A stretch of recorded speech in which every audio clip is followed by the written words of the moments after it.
दोस्तों बॉलीवुड पोल खोल के नए एपिसोड में आपका स्वागत है। और भाई साहब, आज इस वीडियो में कुछ ऐसी खबरें हैं जिनको सुनकर मजा आ जाएगा, आपका दिल गार्डन गार्डन हो जाएगा। आप सभी जानते हैं कि जल्दी ही फिल्म भूल भुलैया 3 रिलीज होने वाली है, जिसको डायरेक्ट किया है अनीस बज़्मी ने। और अचानक से एक और फिल्म का ऐलान हो गया है जिसका नाम है नाम। और इस फिल्म के पोस्टर पर डायरेक्टर में नाम लिखा है अनीस बज़्मी का, और इस फिल्म का हीरो है अजय देवगन। जैसे ही इस फिल्म का पोस्टर सामने आया वैसे ही सब हैरान रह गए।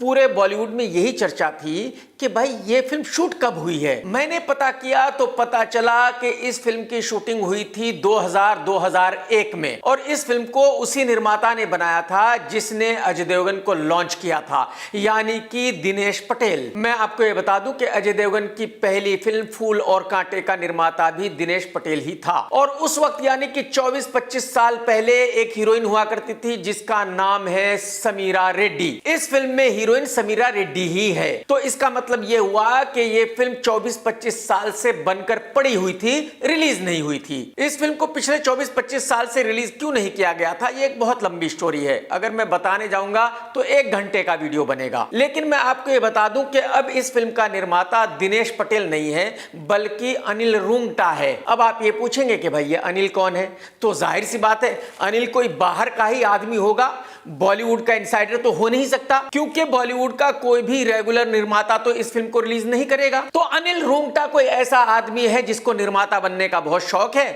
और दिनेश पटेल ने इसको मामा बना दिया है। इससे कुछ पैसे ले लिए हैं और इसको बताया गया है कि देखो भाई, अगर आप अजय देवगन की फिल्म रिलीज करोगे तो आपकी एंट्री बहुत बड़ी हो जाएगी बॉलीवुड में। उसके बाद बॉलीवुड के सभी हीरो आपको ढूंढते फिरेंगे, और वो सभी एक्टर आपको इसलिए ढूंढेंगे क्योंकि आप बहुत बड़े निर्माता बन चुके होंगे, क्योंकि आपकी ये फिल्म बहुत बड़ी ब्लॉकबस्टर हो चुकी होगी, तकरीबन 500-600 करोड़ रुपए का बिजनेस कर चुकी होगी। और इस फिल्म के रिलीज के बाद दीपिका, कैटरीना तो आपका नंबर ढूंढती फिरेगी। वो तो ये कहेंगी कि हमें अनिल की ही फिल्म में काम करना है, किसी और की फिल्म में काम करना ही नहीं है, बात ही खत्म। और इसको यह भी बताया गया कि अगर आप इस फिल्म को रिलीज करोगे तो आपके अनीस बज़्मी से बहुत अच्छे रिलेशन हो जाएंगे, अगली फिल्म वो आपके लिए डायरेक्ट करेगा। इस बेचारे को यह भी बताया गया कि अगर ये फिल्म आप रिलीज करोगे तो आपकी मुलाकात अजय देवगन से होगी, अजय देवगन से आपकी दोस्ती हो जाएगी। ये अलग बात है कि अजय देवगन इस फिल्म के किसी भी इवेंट में नहीं आएगा, अजय देवगन इस फिल्म को प्रमोट करने के लिए कहीं भी नहीं जाएगा। अजय देवगन ही नहीं, अनीस बज़्मी भी कहीं नहीं जाएगा। तो कहने का मतलब यह है कि अनिल रूंगटा को चूना लगा दिया गया है, अनिल रूंगटा को मामा बना दिया गया है, अनिल रूंगटा के करोड़ों रुपए लीगली लूट लिए गए हैं। और यह कहानी बेचारे अनिल रूंगटा की ही नहीं है। मैं आपको हमेशा ही बताता हूं कि जितने भी निर्माता बाहर से आते हैं वो बहुत बड़े बड़े सपने लेकर आते हैं, और होता यह है कि वो एक ही फिल्म में सब लुटा देते हैं, फिर चप्पल पहनकर ट्रेन में बैठकर वापस जाते हैं। दोस्तों, ये तो बहुत पुरानी खबर है कि राजनेता बाबा सिद्दीकी को उनके ऑफिस के सामने कुछ लोगों ने खत्म कर दिया था। उसके बाद से देश में हंगामा है बिश्नोई को लेकर। और एक और राजनेता है पप्पू यादव बिहार से। ये राजनेता बनने से पहले गैंगस्टर हुआ करते थे। तो बाबा सिद्दीकी का कांड होने के बाद पप्पू यादव ने एक बयान दिया था। पप्पू ने कहा था कि अगर अमित शाह जी मुझे परमिशन दे तो मैं 1 दिन के अंदर पूरे बिश्नोई गैंग को खत्म कर दूंगा, बर्बाद कर दूंगा, निपटा दूंगा। पप्पू ने यह भी कहा था कि सलमान को बिश्नोई से डरने की बिल्कुल जरूरत नहीं है, मैं सलमान को कुछ नहीं होने दूंगा, जब तक मैं हूं तब तक बिश्नोई सलमान का कुछ नहीं बिगाड़ सकता। जाहिर सी बात है यह खबर बिश्नोई तक भी पहुंची। बिश्नोई के कुछ लोगों ने पप्पू यादव को कॉल किया और कहा कि भाई तू बहुत बड़ा तुर्रम खान है, तो तेरा जल्दी ही इलाज करेंगे हम। और जैसे ही बिश्नोई के बंदे का पप्पू यादव को कॉल आया, पप्पू यादव कांपने लगा, भाई साहब पैंट में मूतने लगा। पप्पू यादव बात भी ऐसे घबरा के कर रहा था जैसे पप्पू यादव का काम तमाम हो ही गया। पप्पू यादव बात भी ऐसे कर रहा था कि भाई साहब से सही से बोला भी नहीं जा रहा था। यानी कि कुछ दिनों पहले जो बहुत बड़ा पहलवान बन रहा था, जो बहुत बड़ा तुर्रम खान बन रहा था, उसकी घेगड़ी बिश्नोई ने 1 मिनट में निकाल दी। अब आप पूछेंगे कि पप्पू यादव ने यह ड्रामा क्यों किया था कि मैं बिश्नोई गैंग को खत्म कर दूंगा, सलमान को बचा लूंगा, सलमान को कुछ नहीं होने दूंगा। वो इसलिए कि इस भाई को सलमान को मिलना था। जैसे ही इसने ये बयान दिया वैसे ही इसका बयान पूरे मीडिया में आ गया और वैसे ही ये फौरन मुंबई पहुंचा और सलमान को मिलने की कोशिश की। इसने ये बताने की कोशिश की कि देखो भाई मैं हूं, आपको कुछ नहीं होने दूंगा, लेकिन सलमान ने इसको भाव ही नहीं दिया। सलमान इससे मिला ही नहीं, तो ये जलील होकर मुंबई से वापसी चला गया बिहार। तो ना ही तो इस लुक्खे राजनेता को सलमान खान मिला और अब बिश्नोई ने इसकी रेल बनाई हुई है। ये घर के बाथरूम में बैठकर कांप रहा होगा कि बिश्नोई भाई मुझे माफ कर दो, मेरे से गलती हो गई। अरे भाई साहब, जब कुछ कहते हो तो पहले सोच तो लिया करो, पहले अपनी औकात तो देख लिया करो कि आपकी इतनी औकात है क्या कि आप बिश्नोई से टकरा सकते हो। वो एक फेमस कहावत है कि भाई ने उड़ता तीर ले लिया, बस पप्पू यादव ने कुछ वैसा ही किया। पप्पू यादव की ये समझ में आना चाहिए कि जिस आदमी से हिंदुस्तान की कोई भी एजेंसी, हिंदुस्तान की कोई भी पुलिस पूछताछ नहीं कर सकती, मिल भी नहीं सकती, वो आदमी कौन है? वो बिश्नोई है और तुम उसको धमका रहे हो। अबे मती मारी गई बेटा, जान बचानी है तो माफी मांग लो, इसी में भलाई है। पिछले 3-4 साल से मीडिया में यह खबर छाई हुई है कि अभिषेक और ऐश्वर्या अलग हो गए हैं। रोजाना मीडिया इस बारे में चर्चा जरूर करता है और मैं हमेशा से कहता आया हूं कि बच्चन फैमिली हिंदुस्तान की नंबर 1 फैमिली है। उस फैमिली में ऐसा नहीं होता है कि भाई कभी भी शादी कर लो, कभी भी छोड़ दो। लेकिन अब मुझे ऐसा लगता है कि शायद कुछ तो गड़बड़ है, क्योंकि मैंने अभिषेक का एक वीडियो देखा और वो वीडियो ये है, जरा आप भी देख लो। Marriages don't last that long. Yeah, but I don't know. Thanks. तो जब निम्रत ने ये कहा कि भाई अब इतनी लंबी शादी नहीं चलती, तो अभिषेक ने कहा थैंक यू, यानी कि अभिषेक ने उस पर रिएक्शन दिया, यानी कि अभिषेक की शादी में कुछ प्रॉब्लम है। लेकिन अभी भी गारंटी के साथ ये नहीं कहा जा सकता कि भाई इन दोनों का डिवोर्स होने वाला है। हो सकता है कि ये दोनों अलग रहने लगे और डिवोर्स कभी भी ना हो। 1 नवंबर को 2 बड़ी फिल्में रिलीज हो रही हैं, भूल भुलैया 3, सिंघम अगेन, और दोनों फिल्मों के निर्माता आपस में लड़ रहे हैं। हर निर्माता को ज्यादा से ज्यादा स्क्रीन्स चाहिए। जाहिर सी बात है एक ही फिल्म को सारे स्क्रीन्स तो नहीं मिल सकते और बस इसी लड़ाई की वजह से दोनों फिल्मों की एडवांस बुकिंग चालू नहीं हो पा रही है। लेकिन भूल भुलैया 3 को रिलीज कर रहा है बहुत ही होशियार डिस्ट्रीब्यूटर अनिल थडानी। तो अनिल थडानी ने फ्राइडे को यह किया कि बहुत सारे थिएटर्स को परमिशन दे दी कि भाई आप एडवांस बुकिंग चालू कर दो भूल भुलैया 3 की। तो पीवीआर और आइनॉक्स को छोड़कर बाकी सभी थिएटर्स पर भूल भुलैया 3 के एडवांस बुकिंग चालू हो गई थी फ्राइडे को। और सिंघम अगेन की एडवांस बुकिंग अभी तक कहीं भी चालू नहीं हुई है। मैं आपको ये बता दूं कि पीवीआर सिंघम अगेन को रिलीज कर रहा है। यही वजह है कि पीवीआर सिंघम अगेन को ज्यादा स्क्रीन्स देगा, 100% देगा, उनको कोई रोक नहीं सकता। लेकिन यहां प्रॉब्लम यह है कि अनिल थडानी एक रेगुलर डिस्ट्रीब्यूटर है। वो आदमी साल में 10-15 फिल्में रिलीज करता है, जबकि पीवीआर साल में 1 आध फिल्म रिलीज करता है। मैं आपको यह बता दूं कि पुष्पा 2 भी अनिल थडानी ही रिलीज कर रहा है, जिस फिल्म को सभी थिएटर्स को चलाना है, जो फिल्म ब्लॉकबस्टर होने वाली है, ये सबको पता है। बस यही वजह है कि कोई भी थिएटर ओनर अनिल थडानी के साथ पंगा नहीं लेना चाहता, अनिल थडानी को नाराज नहीं करना चाहता और इसी वजह से ज्यादा सिंगल स्क्रीन्स मिलेंगे भूल भुलैया 3 को, सिंघम अगेन को बहुत कम मिलेंगे। लेकिन पीवीआर प्लस आइनॉक्स हिंदुस्तान की सबसे बड़ी मल्टीप्लेक्स चेन है, तो यही वजह है कि पीवीआर सिंघम अगेन को ज्यादा स्क्रीन्स देगा। इसका मतलब यह हुआ कि पीवीआर प्लस आइनॉक्स पर सिंघम अगेन का बिजनेस ज्यादा होगा और बाकी सभी थिएटर्स पर भूल भुलैया 3 का बिजनेस ज्यादा होगा। तो फाइनली मेरी समझ में ऐसा आ रहा है कि अगर पीवीआर प्लस आइनॉक्स और बाकी सभी थिएटर्स को कैलकुलेट करें तो 50% सिंघम अगेन को जाएंगे और 50% भूल भुलैया 3 को जाएंगे। और ये मैं कई बार कह चुका हूं कि दोनों ही फिल्मों को बढ़िया ओपनिंग मिलेगी, दोनों ही फिल्में अच्छा बिजनेस करेंगी और दोनों ही फिल्में हिट होंगी। लेकिन जो फिल्म जितनी अच्छी होगी वो उतने ज्यादा वक्त तक चलेगी और वो उतना ज्यादा बिजनेस करेगी। एक किसान नेता है जिसका नाम है राकेश टिकैत। अब इस भाई ने भी सलमान और बिश्नोई को लेकर बयान दिया है। इसने सोचा होगा कि भाई सभी पब्लिसिटी बटोर रहे हैं तो मैं पब्लिसिटी क्यों ना लूं।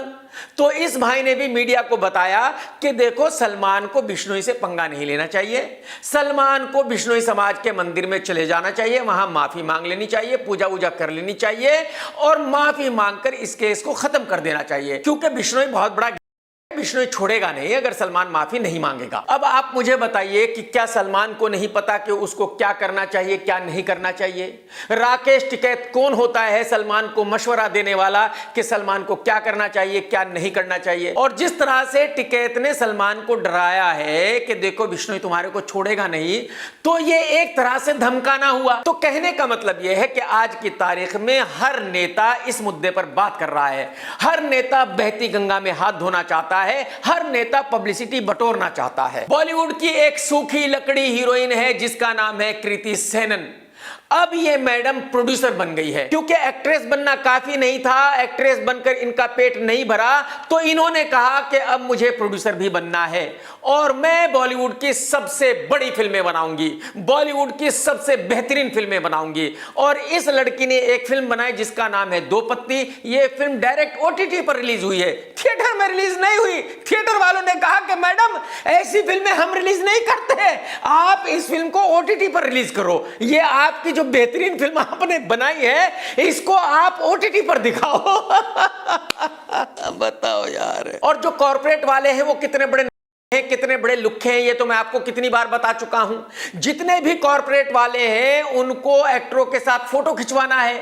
जैसे ही एक्टर उनको मिलते हैं और एक सेल्फी उनको मिलता है वैसे ही वो खुश हो जाते हैं। तो कोई भी एक्टर कैसी भी घटिया से घटिया स्टोरी को लेकर किसी कॉर्पोरेट हाउस में चला जाए उसी को वो अप्रूव कर देते हैं। बहुत सालों पहले जब नेहा धुपिया एक्ट्रेस हुआ करती थी, उसकी एक फिल्म आई थी शीशा, सेम कहानी पर फिल्म दो पत्ती बना दी गई है। जो राइटर और डायरेक्टर हैं उन्होंने मिलकर कृति को उल्लू बना दिया। कृति को क्या पता कि भाई नेहा धुपिया की कौन सी फिल्म आई थी, कौन सी फिल्म नहीं आई थी?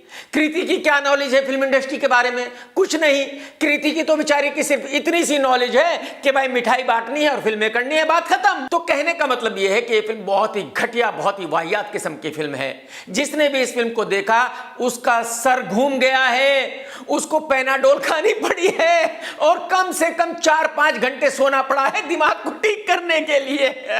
रणबीर कपूर की बहन की बेटी का नाम है समारा। ये यंग बच्ची है लेकिन इसको एक्ट्रेस बनने का बहुत शौक है। जब भी ये कैमरों के सामने आती है तो अजीब अजीब पोज देती है। मैं भी जब इस बच्ची को पोज देते हुए देखता हूं तो मुझे हंसी आ जाती है। अब रणबीर कपूर की बहन ने बताया है कि उनकी बेटी समारा अनन्या पांडे की बहुत बड़ी फैन है, वो अनन्या पांडे जैसी एक्ट्रेस बनना चाहती है।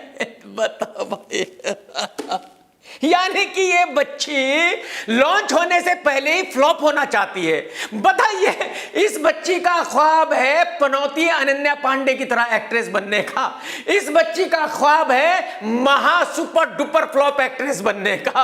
अरे बेटा, अगर एक्ट्रेस ही बनना है तो कामयाब एक्ट्रेस बनो। अगर आपको एक्ट्रेस ही बनना है तो अपनी नानी नीतू जी जैसी एक्ट्रेस बनो, फेमस एक्ट्रेस बनो। अनन्या पांडे जैसे एक्ट्रेस क्यों बनना चाहते हो बेटा? बहुत सालों पहले महेश भट्ट की एक फिल्म आई थी आशिकी, जिसका म्यूजिक बहुत बड़ा ब्लॉकबस्टर था। उसके गाने आज भी सुने जाते हैं। उसमें एक लड़का हीरो था राहुल रॉय, बस वही उसकी पहली और आखिरी फिल्म थी। उसके बाद कुछ 2-4 फिल्में आई थी सुपर डुपर डिसास्टर।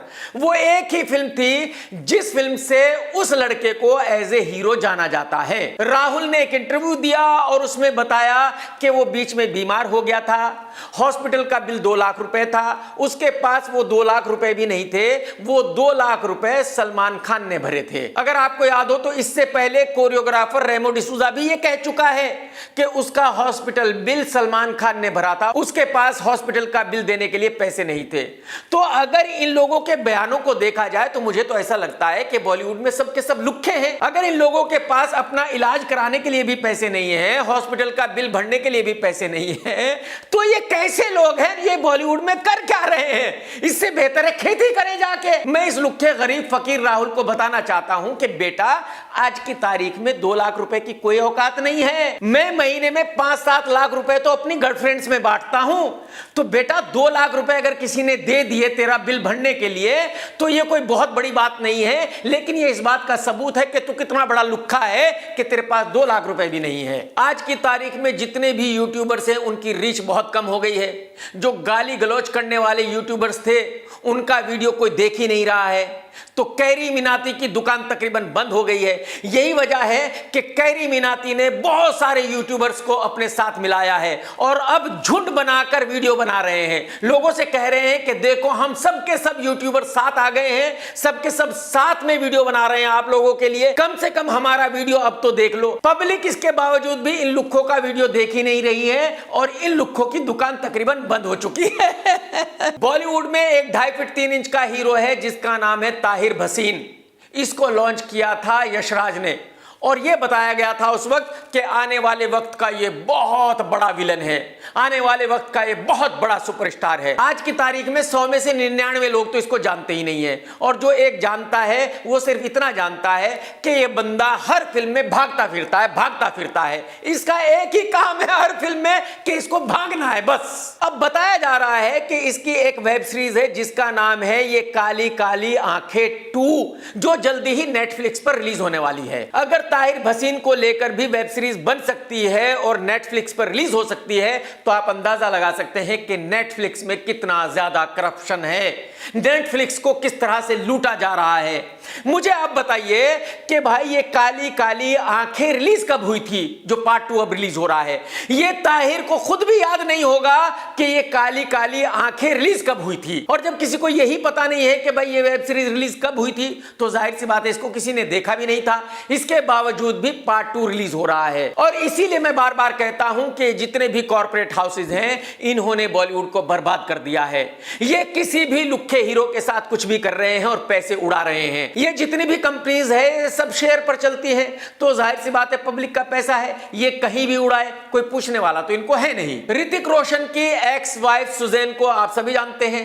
ऋतिक से इसका डिवोर्स हो चुका है और अब एक गोनी बॉयफ्रेंड लेकर घूमती है। तो सुजैन मैडम का जन्मदिन था, सुजैन ने पार्टी दी थी। उस पार्टी में एक्स हस्बैंड ऋतिक और उसकी गर्लफ्रेंड सबा को भी बुलाया गया था और जाहिर सी बात है जब मां का जन्मदिन था तो सुजैन के बच्चे भी उस पार्टी में थे। तो सुजैन ने केक काटा और केक काटने के बाद सबसे पहले केक खिलाया अपने बॉयफ्रेंड गोनी को और फिर उसको लिप टू लिप किस किया सबके सामने। और जब सुजैन अपने बॉयफ्रेंड को लिप टू लिप किस कर रही थी उस वक्त सुजैन के बच्चे, ऋतिक और ऋतिक की गर्लफ्रेंड सबा भी वहां खड़े थे, देख रहे थे। अब आप मुझे बताइए कि इससे ज्यादा जलील हरकत क्या हो सकती है कि आपके बच्चे वहां खड़े हैं और आप अपने बच्चों के सामने अपने बॉयफ्रेंड को लिप टू लिप किस कर रही हो। और इस बात से आप ये भी अंदाजा लगा सकते हैं कि ऋतिक कितना बड़ा बेशरम है, ऋतिक की कितनी इज्जत है। ऋतिक को थोड़ी भी शर्म नहीं आई ये सब देखते हुए। अगर इस बंदे को थोड़ी सी भी शर्म होती, थोड़ी सी, तो उसी वक्त पार्टी को छोड़कर वहां से चला जाता। भाई ये तो सारी दुनिया जानती है कि अगर वो आपका बॉयफ्रेंड है तो आप उसको किस करती हो, आप उसके साथ सब कुछ करती हो, आप उसके साथ घर में रहती हो, लेकिन बच्चों के सामने और अपने एक्स हस्बैंड के सामने उसको लिप टू लिप किस करने की जरूरत क्या थी। और मैं तो ये जानना चाहता हूं कि ऋतिक भाई साहब इतने बड़े बेशरम क्यों हैं। अरे इसी के पैसे हैं जो वो औरत उड़ा रही है, इसी से 400-500 करोड़ रुपए लिए थे डिवोर्स देने के लिए, उन्हीं पैसों से पार्टियां कर रही है और अपने बॉयफ्रेंड को पाल रही है और इसी के पैसों से पार्टी करके इसी के सामने उसी बॉयफ्रेंड को लिप टू लिप किस कर रही है और ये आदमी बेगैरत की तरह वहां खड़ा होकर देख रहा है। कहावत बिल्कुल सही है कि अगर एक आदमी के पास पैसे आ जाएं तो इसका मतलब ये नहीं कि उसको इज्जत भी मिल गई। इज्जत एक अलग चीज है और पैसे एक अलग चीज है। सोशल मीडिया पर जितने लोगों ने भी ये वीडियो देखा, भाई साहब वो ऋतिक को भर भर कर गालियां दे रहे हैं, सुजैन को भी भर भर कर गालियां दे रहे हैं, दोनों पूरी दुनिया से गालियां खा रहे हैं, लेकिन इनको शर्म नहीं आती, दोनों को ही शर्म नहीं आती। और आप अंदाजा लगाइए कि ऋतिक के बच्चों की परवरिश कैसे हो रही है, उन बेचारों के सामने ऐसी हरकतें की जा रही है तो वो क्या सीख रहे हैं मां बाप से और वो आगे चलकर जिंदगी में क्या करेंगे। बॉलीवुड का महा फ्लॉप डायरेक्टर निखिल एडवाणी भी आजकल जमकर इंटरव्यू दे रहा है। जब देखो ये भाई इंटरव्यू देकर पब्लिसिटी बटोर रहा है। अब इसने अपने एक इंटरव्यू में कहा है कि इसकी film Chandni Chowk to China बहुत बड़ी डिजास्टर थी। हालांकि उस वक्त इसने ये कहा था कि इसकी फिल्म बहुत बड़ी हिट है, लेकिन फाइनली अब ये कहा है इसने कि वो फिल्म बहुत बड़ी डिजास्टर थी। इसने बताया कि वो फिल्म इतनी बड़ी डिजास्टर थी कि वार्नर ब्रदर्स ने ऑफिस खोला था मुंबई में और उस फिल्म को प्रोड्यूस किया था।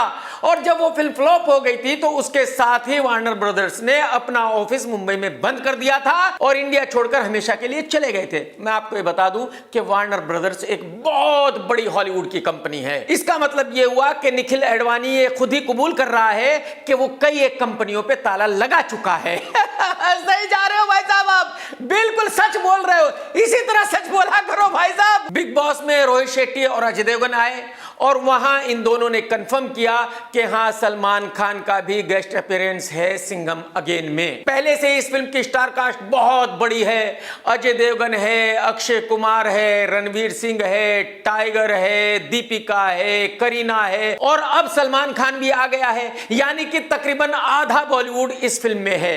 तो आप अंदाजा लगा सकते हैं कि ये फिल्म कितनी बड़ी ओपनिंग लेगी और कितना कमाल का बिजनेस करेगी। एक ओटीटी प्लेटफॉर्म पर एक वेब सीरीज रिलीज हुई जिसका नाम है मिर्जापुर। इस वेब सीरीज को खूब देखा गया, लोगों ने खूब पसंद किया क्योंकि इसमें गाली गलौज खूब दबाकर थी। लेकिन अब ऐलान किया गया है कि इसी वेब सीरीज की कहानी पर फिल्म बनाई जाएगी और इस फिल्म में वही सब एक्टर होंगे जिन्होंने वेब सीरीज में काम किया है, यानी कि डबल ढोल की मीठा पनवाड़ी पंकज त्रिपाठी, पागलों का पागल अली फजल और लुक्खों का लुक्खा दिव्यांशु। अब मुझे आप ये बताइए कि भाई जब दुनिया इस कहानी को वेब सीरीज में देख चुकी है और डिटेल में देख चुकी है तो 2-2.5 घंटे की फिल्म में इसी कहानी को दोबारा कोई क्यों देखेगा और इन एक्टरों की फिल्म कोई क्यों देखने जाएगा थिएटर में अपने पैसे खर्च करके, जबकि वो इनको फ्री देख सकते हैं ओटीटी पर। तो ये इस बात का एक और सबूत है कि ये जो कॉर्पोरेट कंपनीज हैं इनको बॉलीवुड वाले कैसे लूट रहे हैं, इनको कैसे चूना लगा रहे हैं, इनको कैसे पागल बना रहे हैं।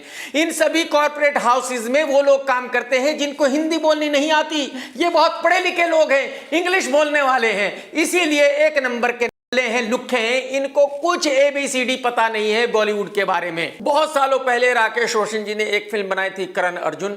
ये फिल्म बहुत बड़ी ब्लॉकबस्टर फिल्म थी। इसमें शाहरुख खान और सलमान खान थे और इस फिल्म को अब 22 नवंबर को फिर से रिलीज किया जा रहा है थिएटर्स में। मेरे ख्याल में ये एक बहुत बड़ी गलती है। ये एक क्लासिक फिल्म है तो इसका जो नाम है उसको रहने दिया जाना चाहिए। मुझे नहीं लगता कि अब इस फिल्म को थिएटर्स में रिलीज किया जाना चाहिए। अगर ये फिल्म थिएटर्स में रिलीज होगी तो जाहिर सी बात है कोई भी देखने नहीं जाएगा। भाई क्यों देखने जाएगा? लोग इस फिल्म को टीवी पर देख चुके हैं, ओटीटी पर देख चुके हैं, सभी जगह देख चुके हैं। और जिस वक्त में ये फिल्म बनी थी उस वक्त में वैसी ही फिल्में बना करती थी, उस वक्त का सिनेमा वैसा ही हुआ करता था। आज की तारीख में वो सिनेमा नहीं चलता। आज फिल्मों के बनाने का तरीका बदल चुका है। आज के दर्शकों को उस वक्त की बनी हुई फिल्में पसंद नहीं आने वाली। तो जाहिर सी बात है अगर कोई इस फिल्म को थिएटर में देखने जाएगा भी तो उसको पसंद नहीं आएगी। तो मुझे लगता है कि एक तरह से करण अर्जुन का नाम खराब करने की कोशिश की जा रही है। ये बॉलीवुड में एक हीरो है जिसकी हाइट है 2.5 फीट 3 इंच, वजन है 50 kg, छोटे छोटे हाथ हैं, छोटे छोटे पैर हैं, उसका नाम है वरुण धवन। लेकिन यह बंदा हीरो है क्योंकि डेविड धवन का बेटा है। यह मैं आपको पहले ही बता चुका हूं कि टिप्स वाले एक फिल्म बना रहे हैं और उस फिल्म में हीरो है वरुण धवन और उस फिल्म को डायरेक्ट करने वाले हैं डेविड धवन साहब। डेविड धवन साहब ने बॉलीवुड की लड़कियों को मनाने की बहुत कोशिश की इस फिल्म में काम करने के लिए, लेकिन कोई भी लड़की मानी नहीं। फिर बताया जा रहा था कि तेलुगु फिल्मों की बहुत फेमस एक्ट्रेस लीला श्री इस फिल्म में काम करने वाली है। उस लड़की ने भी वरुण धवन बटले के साथ काम करने से मना कर दिया क्योंकि उसकी हाइट बहुत है। और अब बताया जा रहा है कि इस फिल्म में पूजा हेगड़े को लिया गया है। आप सभी जानते हैं कि पूजा हेगड़े की जितनी भी फिल्में बॉलीवुड में आज तक आई हैं सब की सब डिसास्टर रही हैं। पूजा हेगड़े की लास्ट डिसास्टर फिल्म थी किसी का हाथ किसी की टांग। तो यानी कि एक तो इस फिल्म का हीरो है बटला वरुण धवन और ऊपर से हीरोइन आ गई है पनौती पूजा हेगड़े, यानी कि ये फिल्म बनने से पहले ही डिसास्टर हो चुकी है गारंटी के साथ। भाई साहब अगर आपने अभी तक मेरा चैनल सब्सक्राइब नहीं किया तो कर लो और घंटी नहीं दबाई तो जरूर दबा दो। देखो आप घंटी नहीं दबाओगे तो आपको नहीं पता चलेगा जब मैं नया वीडियो डालूंगा। 1 नवंबर को कार्तिक की फिल्म भूल भुलैया 3 रिलीज होने वाली है। इस फिल्म का बस बहुत बढ़िया है। इस फिल्म के जो गाने हैं वो भी लोगों को पसंद आ रहे हैं, ट्रेलर तो सबको पसंद आया और ऐसा माना जा रहा है कि ये फिल्म बहुत बढ़िया ओपनिंग लेगी। और इस फिल्म का प्रमोशन करने के लिए कार्तिक दिन रात मेहनत कर रहा है। माधुरी दीक्षित और कार्तिक पुणे पहुंचे एक मॉल में और भाई साहब उस मॉल में इतनी पब्लिक थी, इतनी भीड़ थी कि इससे आप अंदाजा लगा सकते हैं कि इस फिल्म का बज़ कितना बढ़िया है और इस फिल्म को कितनी बढ़िया ओपनिंग मिलने वाली है।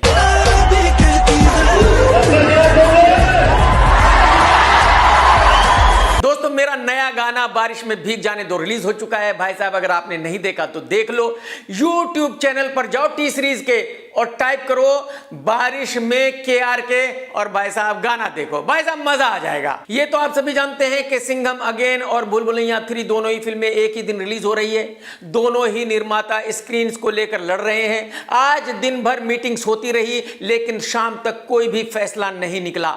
दोनों ही निर्माता अपनी अपनी जगह अड़े हुए हैं। मैं उम्मीद करता हूं कि कल जब मीटिंग होगी तो ये दोनों ही इस बात को समझेंगे कि लड़ने से कोई फायदा नहीं है। इन दोनों को इस झगड़े को खत्म कर देना चाहिए और दोनों ही फिल्मों की एडवांस बुकिंग चालू कर देनी चाहिए, तभी इन दोनों को फायदा है। दोस्तों, फिल्म सिंघम अगेन का भी सेंसर सर्टिफिकेट आ गया है और इस फिल्म की लंबाई है तकरीबन 2 घंटा 25 मिनट, यानी कि बिल्कुल परफेक्ट लंबाई है। और आप सभी जानते हैं कि इस फिल्म में इतने ज्यादा एक्टर हैं कि हर 10-15 मिनट के बाद एक नया एक्टर आता रहेगा तो पब्लिक का इंटरेस्ट बना रहेगा। इसका मतलब यह है कि इस फिल्म की जो एडिटिंग हुई है वो बहुत ही बढ़िया हुई है और ये लेंथ बिल्कुल परफेक्ट है। दोस्तों, अगर आपने आज का वीडियो देखा है तो लाइक करना बिल्कुल मत भूलना, कमेंट्स करके जरूर बताना कि आज का वीडियो आपको कैसा लगा। टेक केयर दोस्तों, tata bye bye, love you, जय हिंद, सत्यमेव जयते।